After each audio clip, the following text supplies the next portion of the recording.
So, this is going to be a response to. Wait a second. Yeah, Contro Phil. In my response to Trick 2, I said that Trick was the only one engaging me on this, and then I remembered there was a Contro Phil had. What am I trying to say?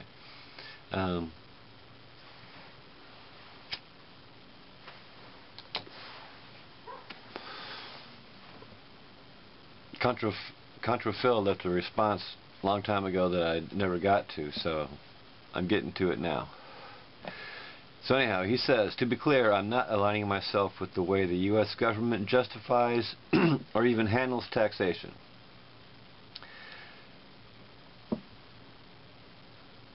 Well, I guess that's the whole point. I mean, it's not just the U.S. This is worldwide.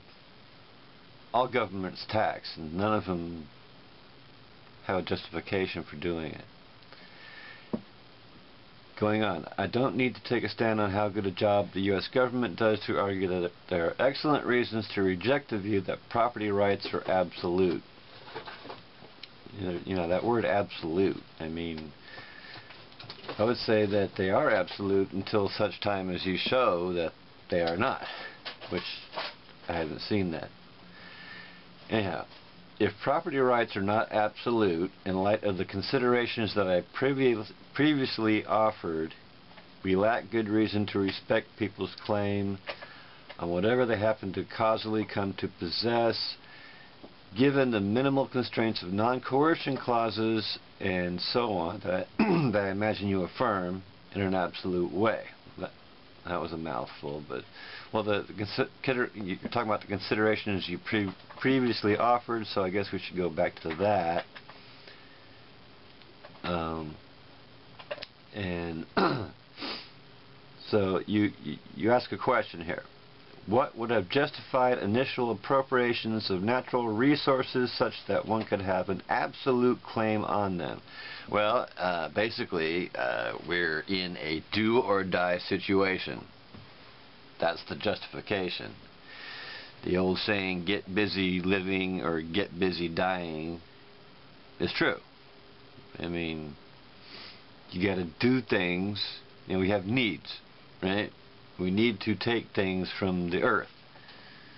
That's just, you know, that's what sentient beings have to do. They have to take things.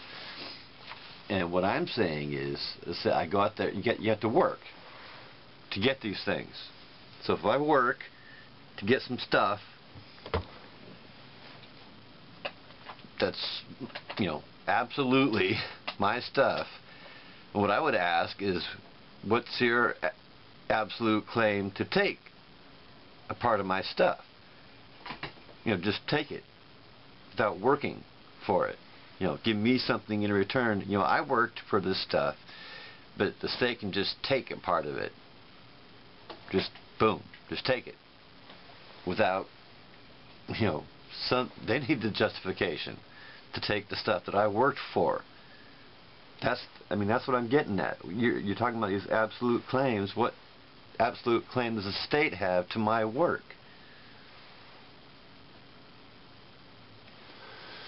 Going on. If we assume that these appropriations affected persons who depended on these natural resources, but that these persons did not claim ownership of them, it is difficult to see why we would have to have reason to respect one person effectively saying, this stuff is mine now, all of you have to go away, in order to take resources that he did not create himself. Well, again, the state didn't create this stuff either, and if I worked for it, where is their absolute claim to my work, essentially? I worked for something, and they're just going to take, which they didn't create themselves. You know, if we assume that these appropriations affected persons who depended on these natural resources, well, that's what you got to show. That's what the state has to show. How did I affect somebody else by doing what a sentient being does, taking stuff. You know, I didn't just the stuff just didn't magically appear. I didn't make somebody else. Well, see, that's where we get into the whole thing about capitalism. Capitalists get other people to do the work for them. Like I'm doing, I haven't done it much lately since I got almost full-time job, but there's a day labor place, right? And they just you walk in, you know, well, you sign up for their whatever you call it. I mean, you get registered in their system, and you come in, and businesses call in that need laborers, and you know, the laborer, me, gets paid minimum wage, but the business that called the place to get the labor, they're paying that place $15 an hour. So that's the way capitalists work. They get other people to do the work for them, and then they just sit there and rake in the dough just because they own the business. Actually did some work at the guy that owns a bunch of these places, right? So he basically he just gets a check for off of laborers, right? We do the labor for minimum wage, which is about $7.95 an hour in Arizona, but the company is getting $15 an hour for our labor.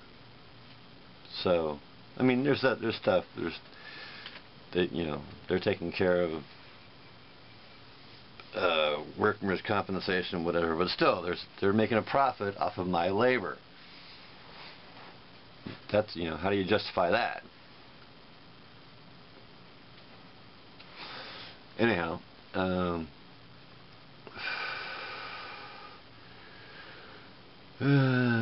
more sensible than this would be an arrangement of property rights that would allow those who are deprived of control of, such as natural resources, some fraction of the wealth generated by inequitable ownership. Well, again, I mean,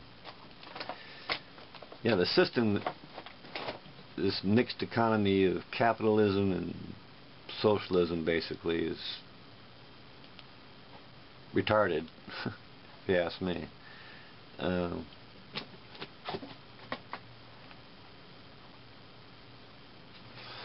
But still, where does the state get the absolute right to just take money from workers? You know, it's a form of slavery. You know, I don't want to. You know, they don't own me, but they're using me, using my work to get money.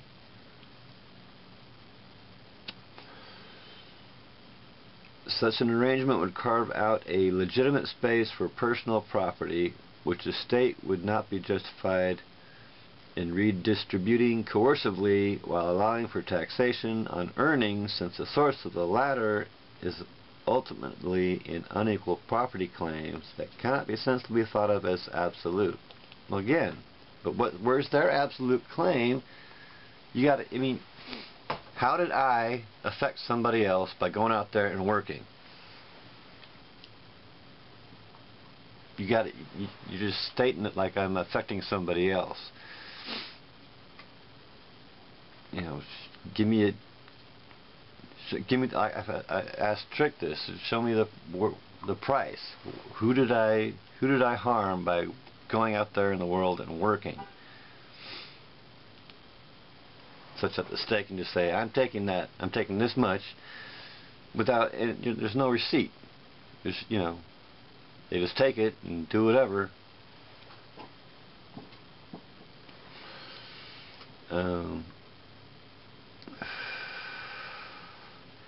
If one were to wonder why we would be justified in setting personal property apart from earnings, I'd explain that the objectionable unfairness of unequal property ownership could be made up for through a certain scheme of redistributive taxation, such that once someone pays their due to the state, see, why do I owe anything to the state? What does the state do for me in return? Like I say, they're just taking it, and I'm supposedly getting something in return, but I don't know what that is. That's why I'm arguing for a fee-based system. You know what you're getting. And again, the whole problem is we're just reproducing without a rational justification. That's why there's so many problems, because we keep creating more problems by bringing more needful things, needful beings into the world. I mean, especially when you know, we got machines that can do the labor now. We don't need all these laborers. The laborers just keep reproducing because they think they have a right to. You know, they're grateful to their almighty God, which is silly. There's an almighty God. Why should we even have to work? The personal property that they come to acquire can then be said to be theirs absolutely, assuming they continue to pay taxes. Well, again, we're just kind of going in circles here. Anyhow,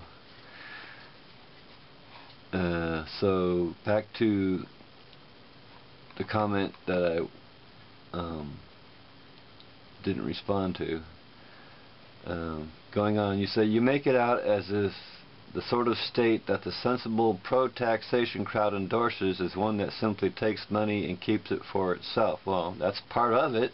I mean, you know, that video I did on the judge's statement to Kevorkian, she's getting the big old, she's flourishing, right? She's getting, I'm sure she's getting a big paycheck. But as far as I'm concerned, it's not just as far as I'm concerned, on a rational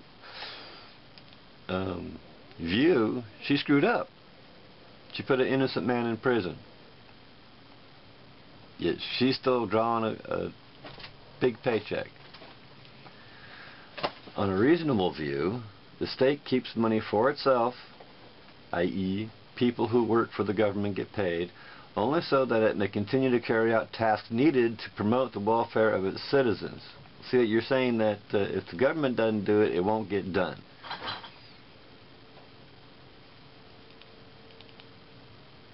You know, like I said, the state just sets up shop, gives themselves authority that they don't have, and then they just keep justifying their authority that they gave themselves. It's just a circle. And you say moral duties to help and benefit others. Well, see, moral duty to help and benefit. The only moral duty, I don't like that word duty, is to not hurt other people. There's no moral duty to help. You gotta feed yourself first. If you don't feed yourself, you're gonna die, and so you can only help out of your excess. And yes, there are people out there with a lot of excess, but the state's assuming that people won't give of their excess, and the state's just going to take their excess without a balance sheet showing, well, see, that excess belongs to me and these other people. Like I say,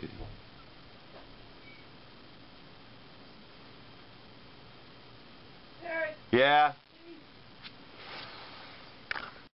So anyhow, you say these moral duties, which virtually everyone recognizes, provide moral impetus to support redistribution. Well, if virtually everyone recognizes that, then why do we need a state imposing taxation? Right?